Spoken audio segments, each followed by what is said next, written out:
All right, guys, after a little bit of a break, we are back with On Screen, Off Screen. I've got Lauren and Josh with me.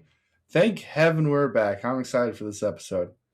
Let's start with Josh's first topic because this movie looks interesting to me. All right, so my topic this week is Mercy. Um, it is the new Chris Pratt movie. It made my most anticipated for the year list. I was hoping it was going to be an interesting commentary because we have AI rising right now. And so I thought it was going to be a very interesting commentary on the ethics of AI. In this movie, Chris Pratt has to prove his innocence to AI for his wife's murder.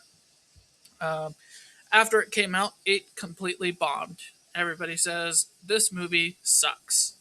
24% critic score on Tomato Meter is not really a good sign. With critics, you do take it with a grain of salt um, because they're usually a little low. I find the audience score usually is a little high, um, but I think the audience score is only like 50% or something like that. It's also not great. Um, this is the worst Chris Pratt performance that I've seen. I felt like he was completely phoning it in. It was the epitome of an actor hitting their mark and saying their line, except he doesn't have to hit his mark because he's strapped into a chair the whole time. So he just delivers a line.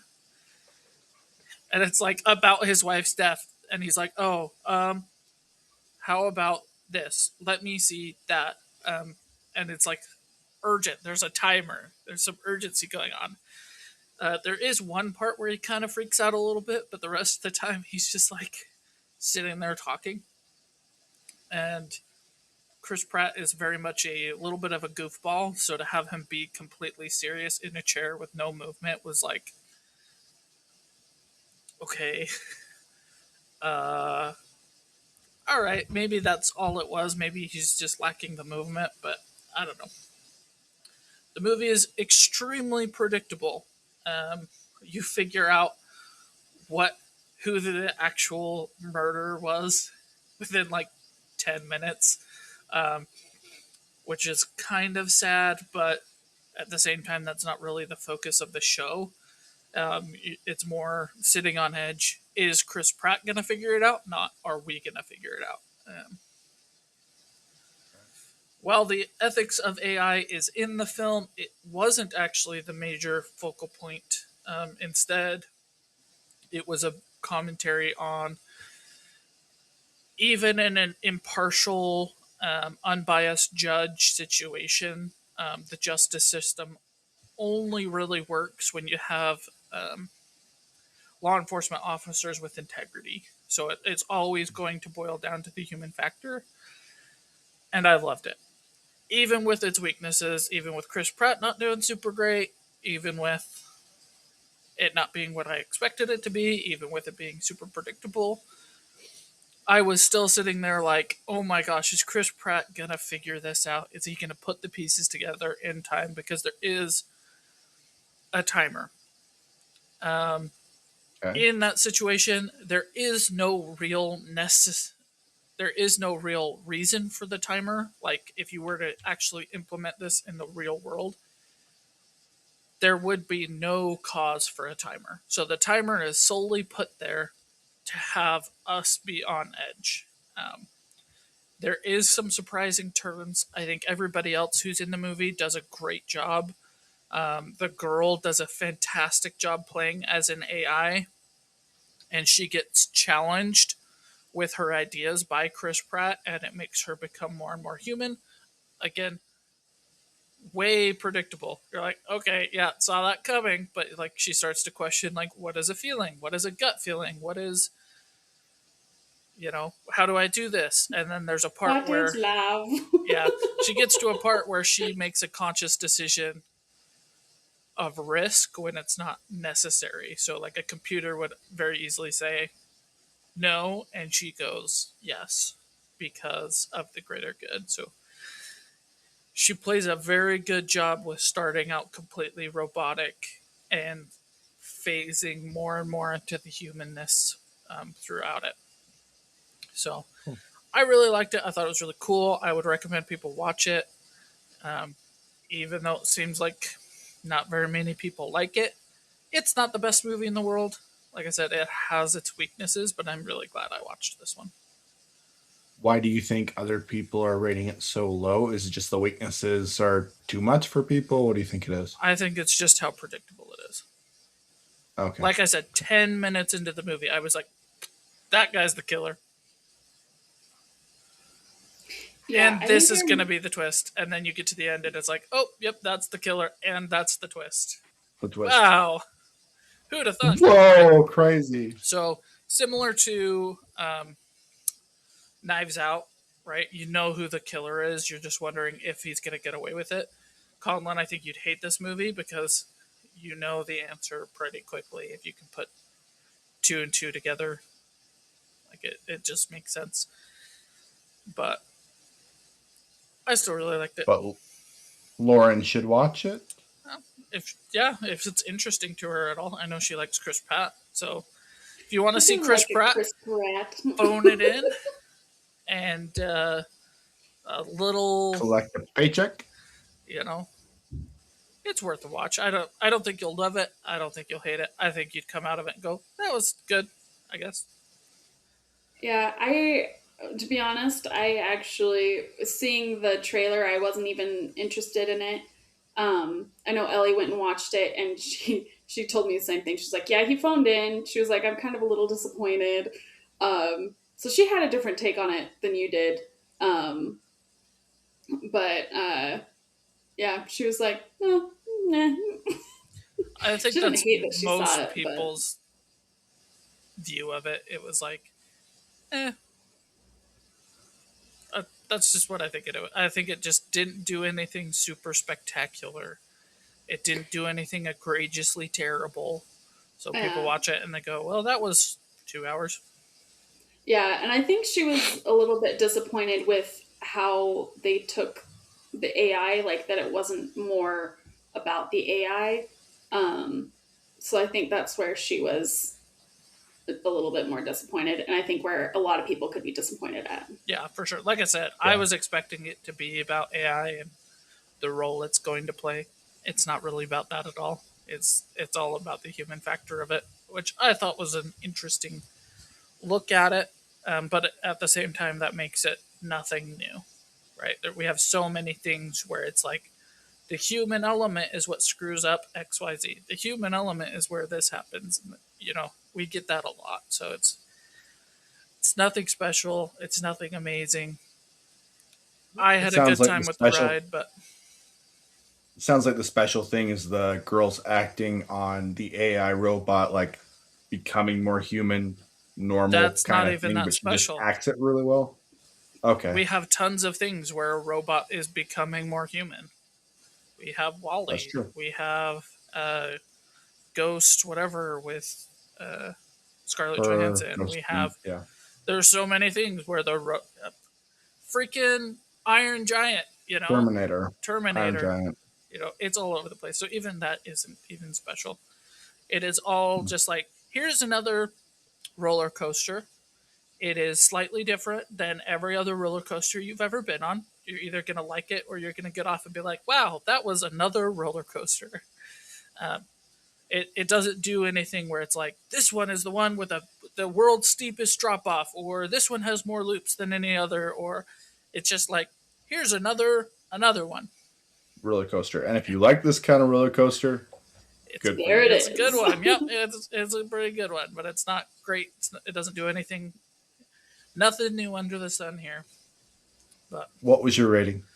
I'm gonna give it like a 7.2 because I did like it, but it's at the same time it's like, am I gonna rewatch it? Probably not.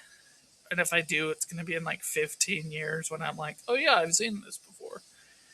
Um, Nothing Okay. new, Okay. but it's not bad. There's nothing in it that I'm like, that's a plot hole. That's an issue. That it's like it's the formula. It works. It is what it is.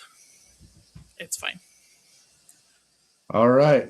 Let's move on to my topic, which goes from fine to this is awful. Straight up, this is an awful movie. It is terrible. Marty Supreme got a lot of high reviews, and I saw a lot of reviews talking about how good it was. And you are all out of your minds. This movie sucks. The main character is a professional uh, table tennis player, and he goes to Worlds and gets second place. He's very poor, and the entire movie is about him going to a follow-up tournament so that he can regain his spot as like being the best of the best. And that's all he wants to do, which I can get behind that. He already took second at Worlds in a competition where they really want Americans to compete, and they want to be able to advertise to this new section of the world, which is Japan. If he's one of the best in the world, somebody's going to sponsor him and fly him over there. But nobody does that. So the entire movie, you're having to deal with this premise that this kid can't get a plane ticket to be able to go to Japan and do a follow-up with the world's best person. Bullshit. No, I don't buy it. The whole premise of the movie is garbage. And then you have this main kid who is just an awful person. He gets this girl pregnant and then says that it's somebody else's kid, and literally just like won't take responsibility. He screws with a married woman. And there's nothing good about him. There's nothing good about him. The acting is nothing great. Like, it's not bad. It's passable. But I have nothing to root for. I can follow somebody who is going through a bad story. If I have characters around them that are interesting, or if the premise is interesting, and I could watch somebody fall apart, and it's done well. Like Joker, I think, is a good example of that, where the Joker guy has some interesting aspects to our main character. So you can follow it. It can be entertaining. This one, I don't believe in the premise. The acting isn't very good. The main character is a complete and utter dirtbag. He apparently gets redeemed in the last 30 seconds of the movie, but I don't buy it. He lies to everybody. He cheats to get his way. He is just despicable. There is nothing entertaining about this movie. The camera work's not good. The music's not good. This is a piece of trash. You are all wrong. You should not watch this movie. No one should watch this movie. This movie should cease to exist. It should be forgotten. I am giving it a 1. This is literally one of the worst movies I've ever seen. So, like, there are some movies, and there's actually the show we'll be talking about as our shared topic, where there's like characters that are just absolutely awful, but I love them. And this is just one that's you hate them and they're awful. Yeah, because like part of the characters where you hate them, they have surrounding circumstances with the story that make it so you're engaged. This one, there's nothing to be engaged with. Do you like a slummy guy who cheats with a slummy girl? If that's interesting to you, I guess there's something in this movie. Yeah. Well, and this is like nothing. about tennis. Yeah. It's table tennis, so like Table ping tennis. pong. So, yeah, I'm like, I don't understand what's going on with the tennis movies or the ping pong tennis. I don't know. But yeah, this doesn't sound like a interest. What made you watch this? Because there were so many reviews that had it glowing, and I can get behind a dirtbag person. Like I can watch a dirtbag story because there are dirtbag people, and stories can be interesting with that. Like Adam Sandler has one, Uncut Gems.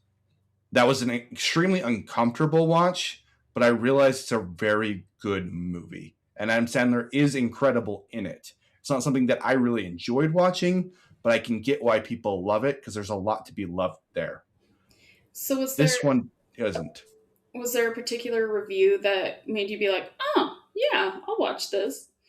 Jeremy John's review. He said it was really good. And I usually like Jeremy Johns a lot. He's a huge YouTuber for movie reviews.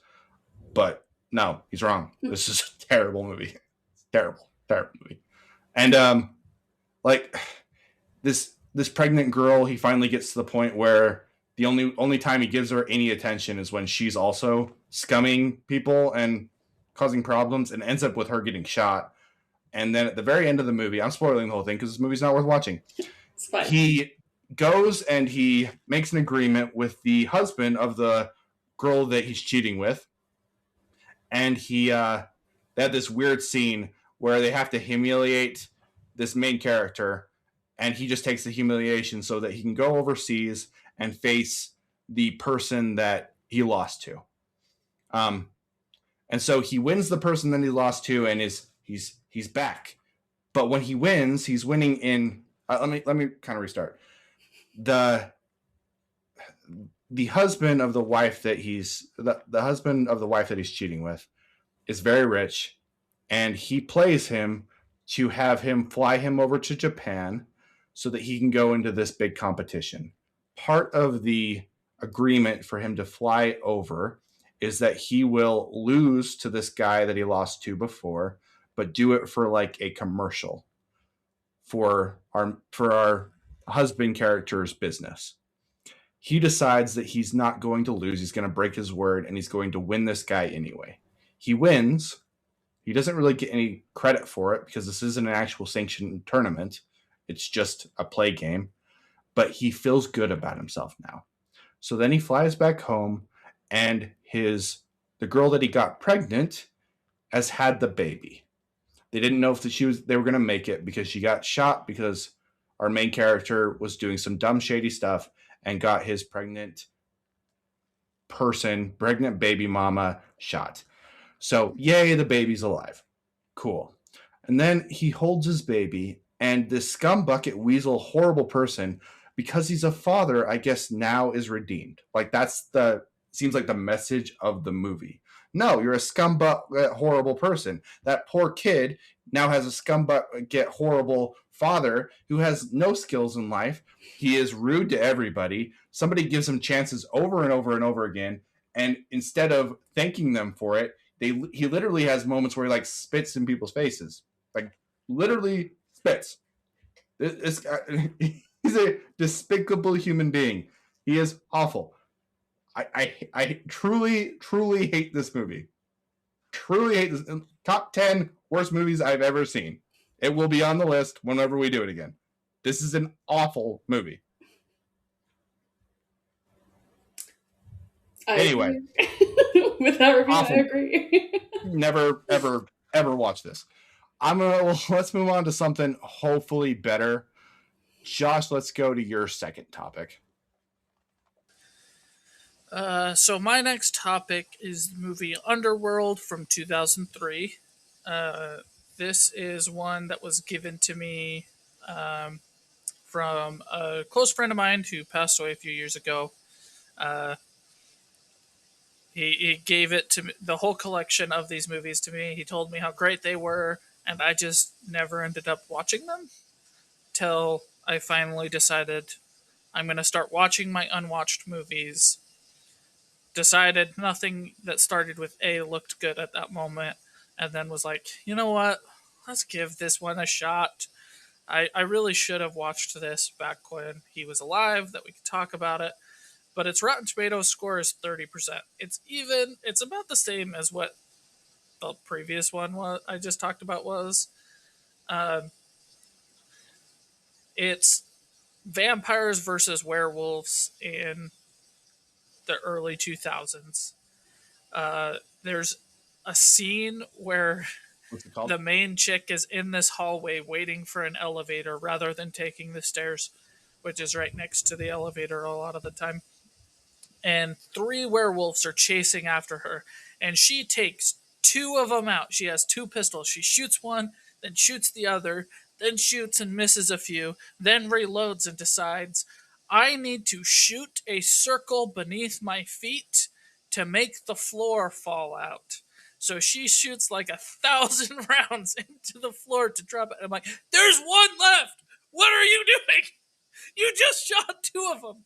Why are you taking the time to shoot the floor with 1,000 rounds rather than shoot the 1 left werewolf? The premise is basically the vampires have guns now that are with plenty of silver bullets, so they've taken the werewolves down to basically mass extinction. There are very few werewolves left, and our main girl is like, I'm gung ho hunter, and I don't know what I'm gonna do when we finally get rid of the rest of the werewolves.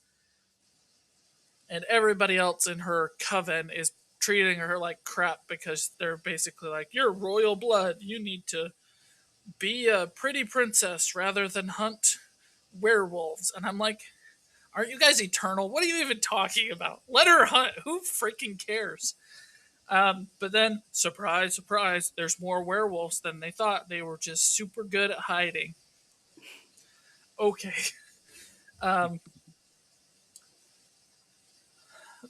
it's Romeo and Juliet meets Van Helsing, Vampire Hunter, like Castlevania type stuff.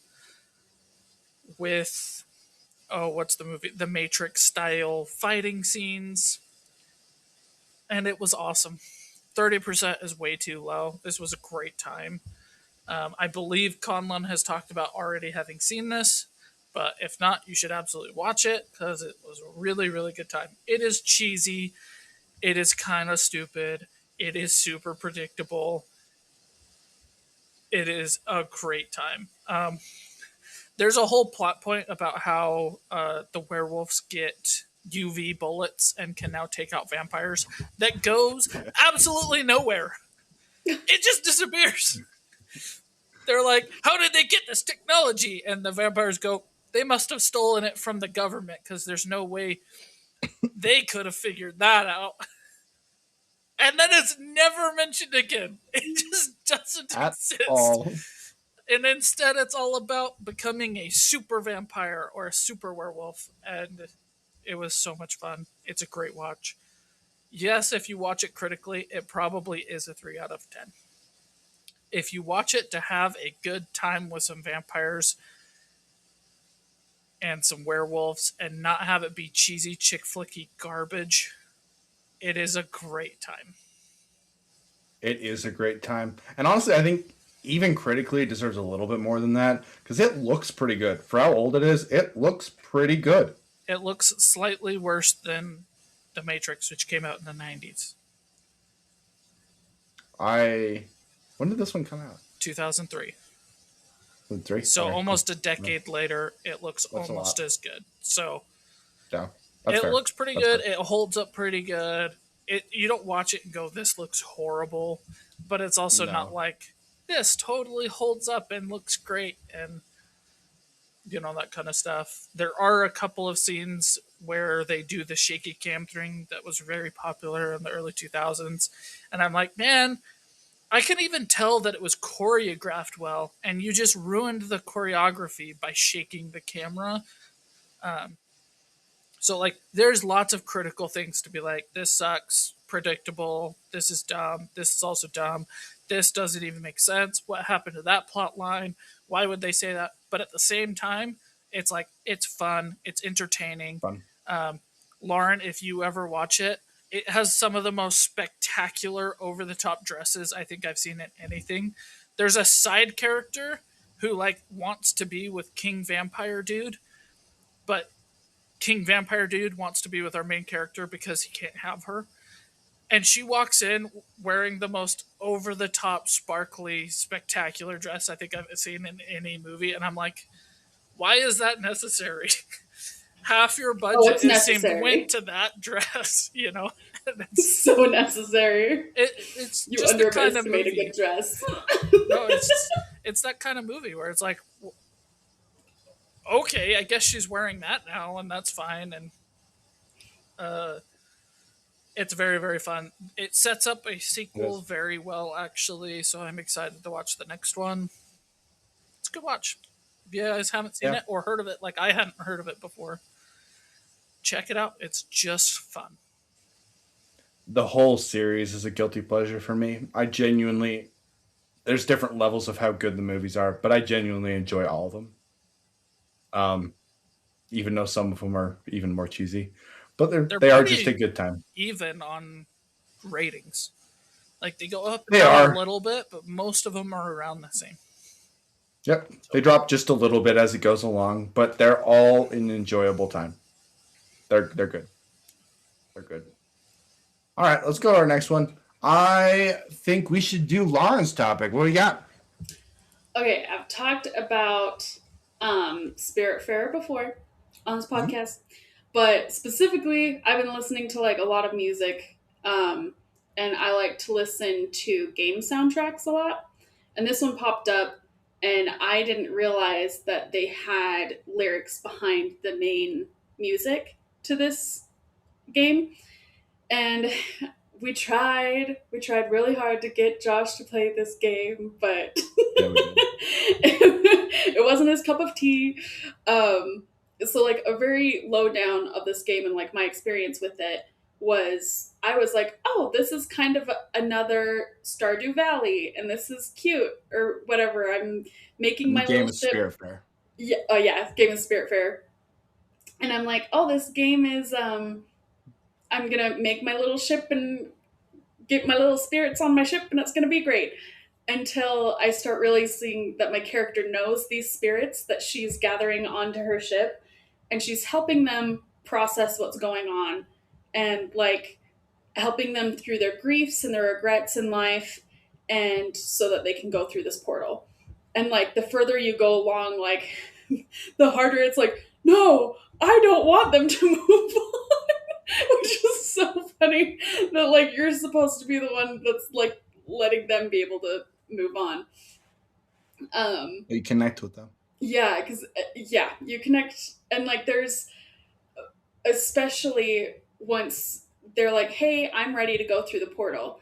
They kind of have like this last dialogue with you as you get them onto a separate little dinghy taking them to like the portal, and they'll say like everything to you, and then you have like this last hug that then makes it so that they go into the other world. And then like when I finished that game, I didn't finish that game. That game finished me, and it was. Oh, I just remember like sitting back and just like freaking bawling my eyes out. And then today I saw the lyrics for the song that goes with the main uh, music to this game because the music to this game is very chill and and Whimsy. gorgeous. Um, but the lyrics to this, I was like, ooh, that hurts so much because it says like flowing through the seas of time, memories that were left behind bring us closer to the end of this journey where we grew as friends. And I was just like, oh, okay, just spell it out for me, I guess. And then it has this thing where it says, and I'll take your hand and guide you through all the steps one takes to move on to a place, a world unseen to us all, but it's okay, we'll be together. And then it says that again, except it says a place, a world unseen to us all, but I know we will remember. And then it says, but it's okay, we'll be together, my friend. And I was like, That's really good. yeah, I was just like, give me 14 more of those, but that hurts. And so like, oh gosh, yeah, it made me like start crying already, like thinking back on those characters, because I think I always start Spiritfarer again, but then as soon as the spirits start being ready to leave again, I kind of stop playing because I was like, I can't do it again. Because I get so attached to these characters in this game. Um, yeah, it gets I love it, but also it's really hard. I haven't been able to finish the game since I first finished it because I get to that point where they're like, it's time for me to go, and I'm like, no. No, I just won't finish it. You never leave. What abandonment issues. um, but yeah, it's truly a really good game if you like the mechanics of the game and can enjoy that story. Yeah, Josh. I And don't like the have art any style kind and of all that. problem with the mechanics. What was your problem then? They're all freeloaders, remember? If you like Yeah, he being just doesn't like the everybody's characters. slave and everybody's bitch then this is your kind of game because there's a bunch of demanding people and you have to do all of the work yourself. I feel like it's very much like a caregiver, like a nurse. Yeah, except the 100%. other That is people aren't 100% what you are. ill and unable, they're just unwilling. Except they're all dead. And they So are are unwell. you! And you're trying. Actually, you're not yet. Yeah. You're literally trying to help them. You're trying to give them You're their a therapist. They medical can service of take some care of kind. themselves. They just won't. I think that like mental stuff needs to be treated just as much as a physical ailment because it is a physical ailment. And There's that's a what all of big these difference people are between looking my for. legs are broken and I cannot get up to get my own meal, and I am unwilling to get up and get my own meal. I agree with I you. don't think Mental stuff perfectly is very equated. serious and it should be treated the same, but it's also like it should be treated just as serious, but not in the same way. I think if you enable somebody who is unwilling to get up and get their own meal by taking their meal to them, you're doing them a disservice with mental stuff. That's not what this game is. But it is because you take them all their meals. They're unwilling to go and do things. They sit around and they're like, "Talk to me about my problems," and you go, "Okay, that's great," and I'm good with that. But then they say, "And feed me, and give me a gift every once in a while, and rub my feet," and they're freeloaders. The characters actually do things. So the frog will go into the whatchamacallit, the sawmill or whatever when you put in there, and he'll collect logs for you. If you talk to him, he'll give you berries and things like that. The deer lady, she'll go into the thread shop and she'll make linen for you. The snake lady will go and help your plants grow. They do stuff. So not truly freeloaders. But yes, there is the mechanic that you go and hug them and give them food because you are their caregiver. But yeah. Anyway, love this game. Think it's great. And I think Josh is wrong. I do too. I agree. I think so too. It's a very good game. Yeah, that's cool that you came across that song and the lyrics. That's absolutely awesome. I love that. Makes me like the game even more, actually. Yeah, it definitely, like listening to the song, I was like, I'm glad I hadn't listened to this right after playing the game. Because I would have been inconsolable, but Well, let's go to our next topic. It's kind of a weird, unplanned share one with Lauren, but the Mighty Nein, I have been listening to this podcast pretty much whenever I have time to listen to anything.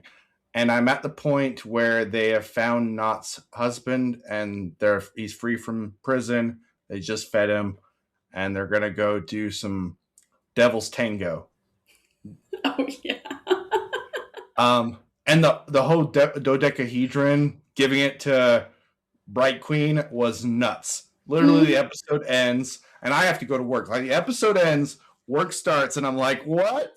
What are you talking about? I need the next episode. I need it right now. It was crazy. Yeah. Absolutely crazy. Even Matt Mercer was like, that wasn't supposed to happen. I had a whole prison break for you guys. Yeah. He was like, I have to do some thinking.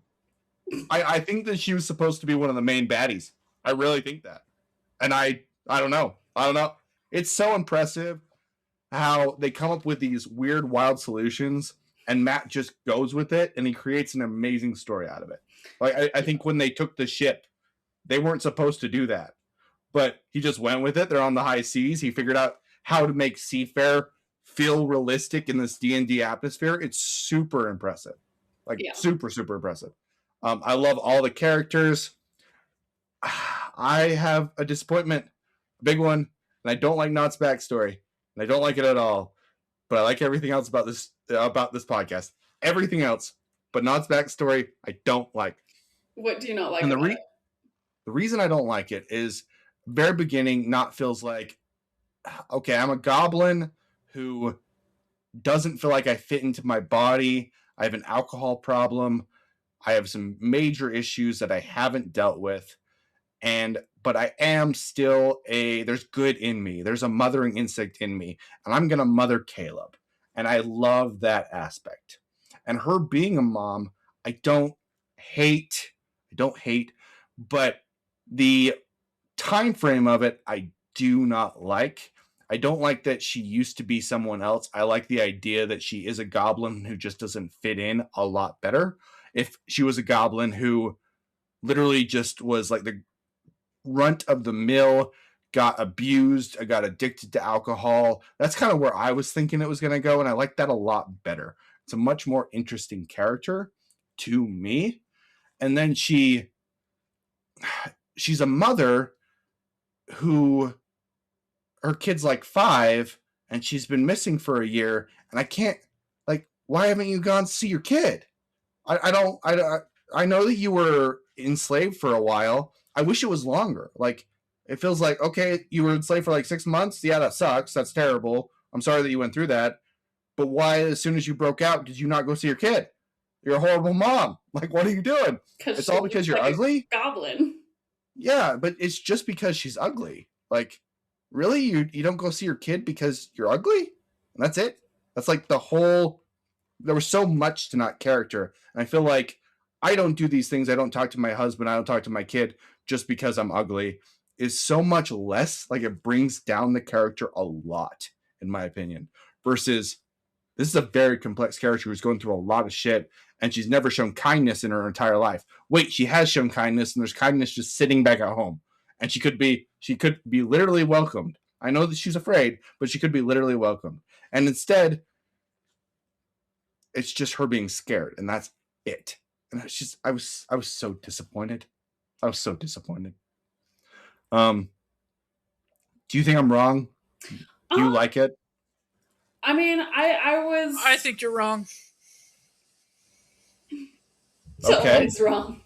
Tell me why I'm wrong, Josh. Because that's a very realistic thing, right? And it's not the only place that exists. I have not listened to the podcast. I have not watched the show. And yet, based on your explanation, I sit here and I go, Deadpool is that way. I love Deadpool. I think the movies are really good. And the only reason he doesn't go back and see the woman that he loves is because he's ugly.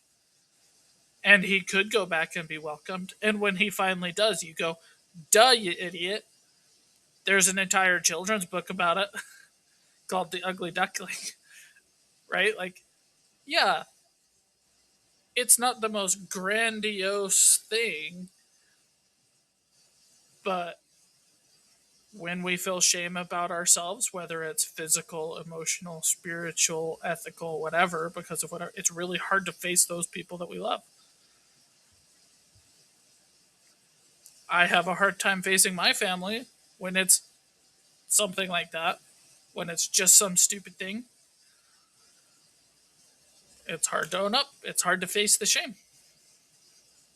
Yeah, and it's also not just purely because she's ugly. It's because she's a goblin, which is like, um, in Matt Mercer's world, he tries to make it so that characters aren't so like, oh, goblin bad, bugbear bad, or whatever. He tries to add depth to all of these things, but there is a connotation within the world that goblins are bad.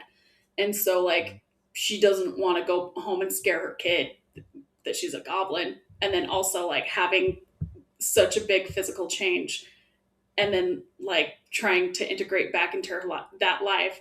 And, like Josh said, like, that is enough to shame somebody away from going back to people they love, because like that's the hardest thing to face is some like, because what if they don't accept her? Of course they're going to accept her, but everybody always has like that thought of they're not going to accept me, and how could I, it's better not to like confirm my worst fear and just leave it in limbo. um but I think, um how far have you gotten with Not? Is she still a goblin? Yes. Okay, so I really like her as a goblin. I hate that she was ever not a goblin, though. So I'm there with you on that. Because she is just so goblin-y. Yes. So, And I feel like the character changes a little bit as soon as we know the backstory. Like, she be. I feel like it changes, and it changes like instantly, just because we explain that she used to be a halfling. mhm. Yeah. So it's, and, yeah, so there is a little bit of that I'm like, oh, I like not the goblin, not the brave. um, so I will agree with you that like a little bit sad that she's not a true blood goblin, because that would be interesting. Um, but I'm not mad with the backstory. I do Okay. know that Sam has a history of having like a twist with his characters, and so yeah, they call it being regaled or whatever. Um, but yeah, so I can see like your disappointment, but I think I don't agree with the her not going back to see the kid. I Okay. understand that bit, but Do you think that the character makes sense where she has come from a loving past? I feel like the character feels like somebody who's abused their entire life. And yeah, she's gone through hell for a year, and that does change people. But it's like she doesn't even know what kindness is when at the beginning of the podcast, but that's not true. She has had kindness in her life before. It's really easy to forget the kindness when you've had so much bad for so long. Uh, Speaking from personal experience, when I have Amazon photos on my projector, so that just random things will pop up when I'm not actually watching. And when I first did it, pictures would pop up, and I would literally thought to myself, I did have a somewhat happy childhood. Hmm. I was happy at that point in my life for some reason. Hmm. But when you go through hell for a year, for half a year, for whatever it is, especially when like depression and anxiety create that perfect mesh of like everything in my life sucks, it always will suck, it always has sucked. It's really hard to get your mind out and be like remembering the good things. And as perfect as they are, it is also completely plausible that she had a loving family, but nobody's perfect. So she had hard times with a loving family. That's yeah, fair. I like that point. and That's a good point. and you have to remember that she is now heavily on alcohol, which of course clears your mind. So she's not thinking clearly. She's been through hell. Yeah, so she isn't remembering all those good things. And she is thinking about like, and all those good things she feels like she has lost for forever. So I can see why she thinks that she won't ever find anything kind again because she lost it or thinks And she has. she has that shame that says, I'm going to be looked at differently now if I do go back. Even if she does remember that's how it was, she has this idea that if she goes back, it won't be the same. It won't be the same, and she's not able to have that again. Yeah. Yeah. That's fair. So that's why like I Just say good like argument. with Sam's um things with these characters, I think he does put a lot of thought into these characters, and I think he's pulling from his own well with these things because like um Josh and I can kind of relate to these not story, where it's glad that I'm glad that you don't really. Um, but yeah, I think she is. It is a good story. I do wish she was a goblin the entire time as well, though. I Okay. understand that. Cool. Cool. I'm curious if you had to rank the characters' backstories. I haven't gotten to any of the other ones except for Caleb, just because of the show. Um, how would you rank them? Mm.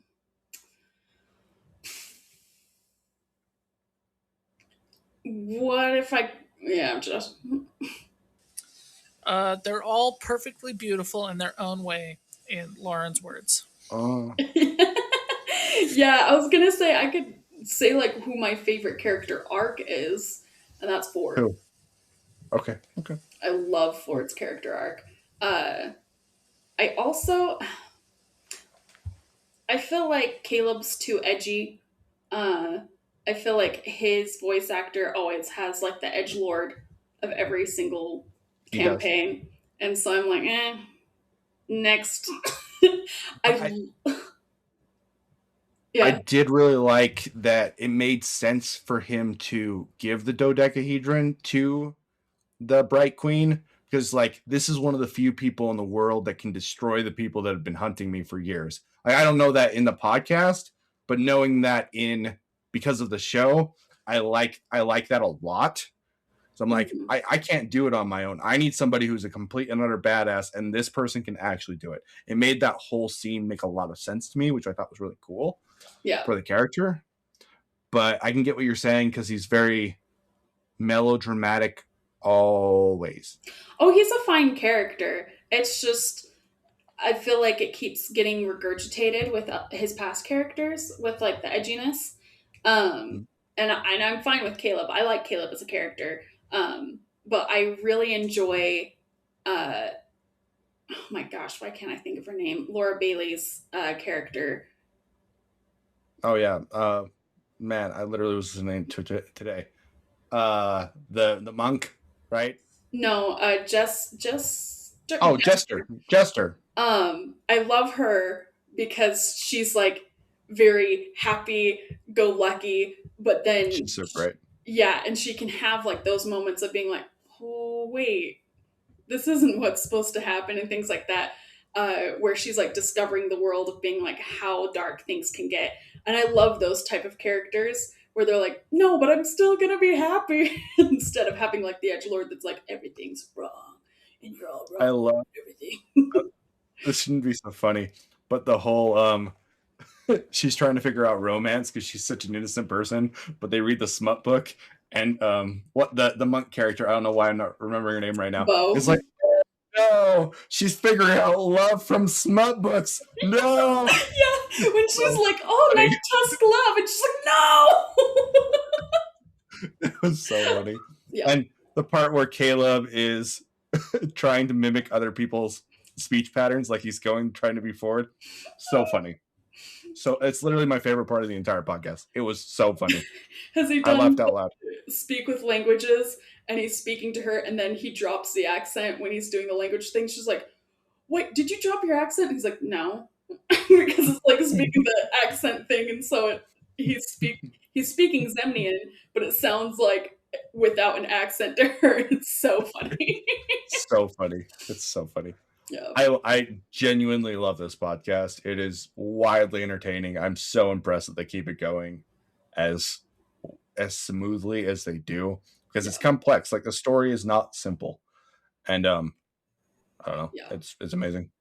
Anyway, that's going to be that topic. Let's go to our last one, the Artful Dodger. Lauren, why don't you go first? Okay. So, I actually really like this season. Belle annoys the crap out of me though. I cannot stand her. I'm like, dude, and then same with Jack. I'm like, dude, 2 years. Just freaking 2 years, and then you guys can be together. It's fine. Oh my gosh, just wait the freaking 2 years. And just in that first date, they like saw each other like 3 times. I'm like, dude, your freaking life is on the line. Just wait. She ain't worth it, dude. Because especially she's like, oh, you're a criminal every single thing, and I was like, girl, yes, we know this. Like, we've known this for a long time. He literally went to jail. I'm like, and you keep acting surprised by it and then blaming him for it when he's like, dude, like, you grew up in privilege. This is what we had to do to live. And she's like, oh, I understand it, until he does it again. She's like, oh, you're a criminal. I'm like, Belle, for the love, shut up. And then I absolutely adore Fagin. I hate him and I love him. He is the worst. But he's always trying to get like a new thing going to get him out of his last thing that failed miserably. He's one of the best just manipulator characters. I don't know, he's really good. Yeah, Anyway, and I love the actor too. me too. I love I love when he gets the sister involved. It's the best part of the show. So funny. And then when the sister's like, "This is my calling. I love." I love crime. I love when she's like, "Ooh," and then I added my father's seal onto it. I thought that would be fun. And he's like, "That is fun." It's so funny because she's like, "Ooh, this is like me making my pottery and stuff." And Finnegan's like, "We're," she's like doing so much freaking high crime shit. And I was texting Josh as I was watching this, and I was like, "Ooh, I like the sister and Phineas. I hope they're just dorks, and there isn't anything like insidious that's gonna happen. Like, because I thought that maybe Phineas was getting in close with her to like manipulate her." And then I was like, "Ooh, they're having a ghost scene." And then I just text Josh, and I was like, and I just texted him that I was like, "Oh, I hope that I really like these two. I hope there's nothing insidious." And then literally 5 minutes later, that scene happens. Spoiler alert, where he snaps his neck. And it's like a little bit like, whoa. It was so funny because I saw that his hair was down, and when they were doing the pottery, I've done some stuff on the wheel before too, and my first thought was like, I hope he doesn't get his hair caught. um, so yeah, he gets his hair caught and it snaps his neck, and then I just text Josh and I was like, "Oh no, oh Phineas," except I spelled it Finus, and so he's like, "Who's Finis?" And I was like, then I explained, and then he's like, "You mean Phineas?" Like, I wondered why you were Josh parentheses Phineas. Yeah. So that was the inside joke of why Josh on our screen is Phineas. And I know the music. Finus, because it doesn't say Phineas. Yeah, it's fine ass. Josh, just Fine ass. you fine ass. But yeah, I know the music doesn't like fit with the times, but I love it. I love the music they had starting out the season, and I love all the shenanigans in this season. Like they have the inspector trying to figure out who the murderer's happening. You have Fagin and all of his hijinks, and then you have the medical dramas that's going on. Which, my goodness, this colony, how are they not all dead? No idea. It's just so much medical crap happening. Everybody's getting surgery. And I was like, okay. I mean, I get it. Back then, there was a lot of problems and stuff, but I feel like the whole colony is dead now.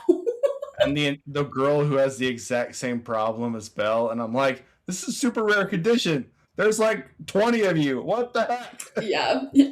But 2 of them were in that colony. Yeah, that was my same thoughts. But yeah, I really enjoyed this season. Cool. What was your rating? I'd give it 8.5. Sweet. All right, Josh, what do you got? So I have been super crazy busy, so I absolutely procrastinated watching this. I had 2 weeks to do so, and I was watching it this morning, and I fell asleep and missed the last 2 episodes, so I still am not fully up to date. But from what I have seen, I did not appreciate the Phineas scene as much as my co-host over there. I found it very uncomfortable. They tried to make it so sexually charged. I was very uncomfortable, and then he died, and I was like, okay. Um, Go ahead. Have you seen Ghost? No? No, I don't know what you're I have. talking about. Oh, it's that scene is a recreation of Ghost, which is an Yeah. iconic It's a movie. super iconic romance movie. So that's probably Okay. why it felt weird. Well, it was very sexual. They were doing very sexual emotions, and I was just like, I don't want to be watching this. Oh, he's dead. Okay. I don't care about that character one bit, not one little ounce. I have no cares about this. Fagin, I kind of had a love hate relationship in season one. In this one, he is just a tool bag. He is just tooling. He has no redeeming qualities. It's like, hey, remember those like ounces of rooting for him we gave him in season one? Let's just take those out and make him regress and become the same character again.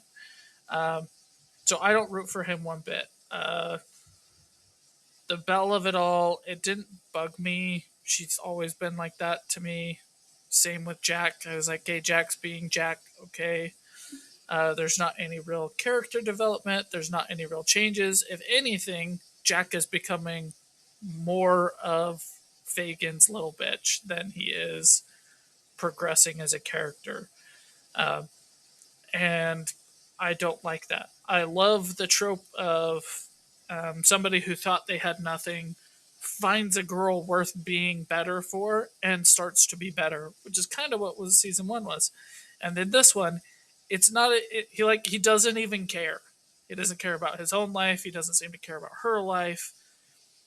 He's just like, ooh, platinum, let's go steal that because money's. And it's like, okay, what? All I can think is like, man, Jack and Belle would be so much better off if Fagin never came around. Like if he just wasn't around, nothing bad would have happened. They wouldn't have had this thing.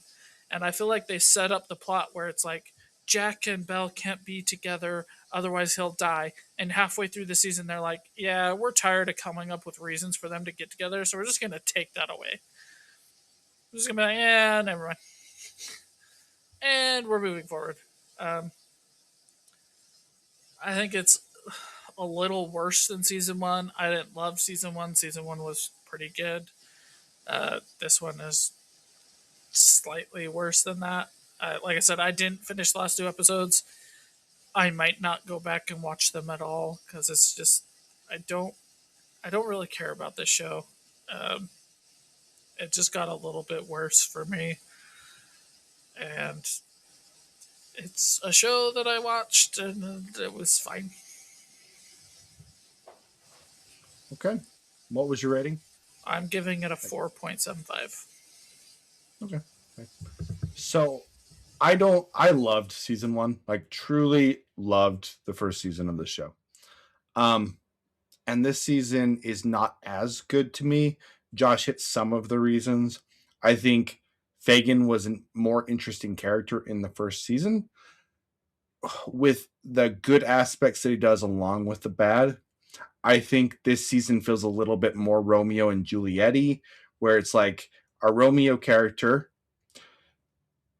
can't live without Juliet. Just can't live without her. And he keeps talking about it. It's like, she is my star. She is my moon. She is my everything. And he won't shut up about it. In the first season, I felt like they were a good duo, but they could act without each other. And this one, it felt like they became codependent. And I didn't really love that. Belle has moments where she like tries to go and do stuff on her own, which I actually kind of appreciate. But then she utterly fails and kills the girl. And I'm like, well, at least like let's just get those two characters back together because you're a good duo and I like that. Fagin is really funny with the sister. I do like that stuff a lot. I think it's hilarious. Lauren was right on that. It's really good. And the sister is like so giddy about crime, and it's actually, I don't use the word cute very often, but it's weirdly cute. How she's just like so happy that she's committing crime. It's really, really enjoyable. It's very adorable, actually. There are moments of their relationship where it doesn't feel as Romeo and Juliet-y, and it feels more like season one, which I found very charming, and those elevate it for me. overall do like the show. It was good, but I was a little disappointed by the season. I was a little disappointed. Where the first season, pretty much everything was just really, really good to me. Like all the characters, I like the surroundings.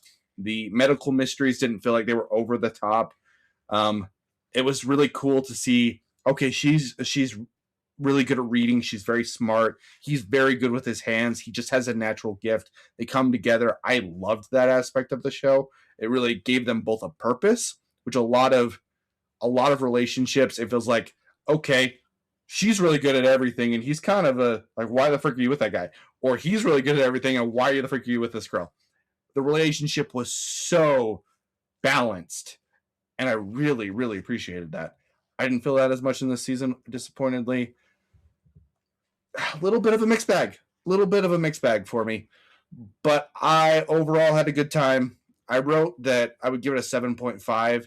If I rewatch the show, I might honestly just end on season 1. It's very possible. But I might watch it again. I am open to a season 3. Like, it didn't ruin the experience for me. But season 2, I was like, it needs to come. It needs to come right now. I need to watch this season. Please, please, please, please, please. When season 3 comes out, I'll be like, cool. I'm going to watch it. That's kind of where it is. I did ship the investigator with Belle at some point because the the chemistry between Jack and her wasn't doing it for me. I was just gonna bring that up too. I hated the inspector because when he first comes around and meets Jack, I was like, "Oh, they're gonna change the dynamic. Jack and Inspector Dude are gonna have a buddy cop kind of system, where buddy cop Inspector Dude likes Jack and doesn't want to get him in trouble, but Belle's mom is forcing him to kind of investigate Jack. But instead, we just have a recycle of season 1 where it's he likes Belle, so he's investigating Jack because he wants Belle for himself, and mom pushes it anyway. So season 1 Inspector is the same as season 2 Inspector. Nothing's really changed. So I also didn't really it felt appreciate very that. rehashy for a lot of things without Josh was talking about without the character growth, and there should have been some. And I was like, at this point, you're right. What's his name? Phineas, Fagin should just Fagin should just be. You should just get rid of him because he's not helpful for you. And you're I literally said that was awful. You should just realize that he's bad for you. You kind of do. So just get rid of him. Or you guys can run away together. Because apparently the mom was like, oh, you're disowned. You're out of here. Stop staying in the same town. Leave. Literally run away together. This is a run away together kind of a moment. Go to a different city. There's so many different options, but I don't take any of them. And the ending is so... Josh, do you care if I talk about the ending? Okay. The ending where the mom gets sick and then... Well... he's a really good guy because he's actually taking care of me. So I'm going to make it so it all works out for you two lovebirds was super predictable. And I was like, are you kidding me? This was so interesting. Why? Why did you do this? I also hated that she's like, oh, well, also, your dad's not your dad. And I was like, yeah, stupid. And so, since I was a whore, you can be with a man. You can be a whore too. And so, like, yeah, also, we did not get any closure on the inspector. He just has a broken leg carrying the other dude into the freaking hospital. And then they're like, anyway, so Fagin's buried in the ground, and this dude's hobbling into a hospital, but it's okay because Belle and Jack are together. Yep. So I am being pretty harsh on this, but just because I love the first season so much. Like, I love the first season. It's just... I was disappointed. I was very disappointed in a show that I still liked, which is weird. Yeah, like I enjoyed this season. I do think that the ending was lackluster, majorly lackluster. Mm-hmm. I didn't Majorly. watch the last 2 episodes, and that is exactly how I would have predicted it went. So glad I don't need to go back and watch them.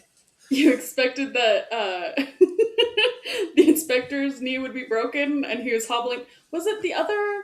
And that Belle's daddy was her uncle. Yeah, they tell you that in like the first episode. Yeah, Oh. basically. Yeah, I was like, okay, that's But just like, dumb. was the person the inspector was bringing into the hospital, was that the other surgeon? I don't know. I did actually kind of, even though it was also soapy, I kind of liked the surgeon going crazy. Mhm. I actually kind of liked that. It worked for me. Him being kind of a serial killer, Jack the Ripper kind of a thing. Yeah. I thought was cool. I So thought the I medical was mystery. wrong. No, you were right. Oh, I was right. The Yeah, old it doctor was. was the murderer. Uh-huh. Oh, yeah, okay. Yeah. My guess was he was going to be the murderer because he was trying to do surgeries behind the new head doctor's back and kept botching it. He was specifically trying to find, he was practicing surgeries, a specific surgery for his brother. And yeah, and he kept failing. Yeah. I liked that. I liked the dirty water, like, whole thing. That whole story I thought was a little soapy, but I actually really enjoyed it. There is a lot of good. Anyway, I can't cut you off, Lauren. Oh, no, you're good. Cool. Anyway, yeah, I still enjoyed this. I gave it a 7.5. I literally could be shifted to like a 7. I could be shifted up to an 8. Kind of depends on part of the episode. So I gave it a 7.5, or part of the season. Anyway, guys, that was our episode. We appreciate you watching. Like, subscribe, all the good stuff. Make tomorrow better than today and keep going forward. See you guys.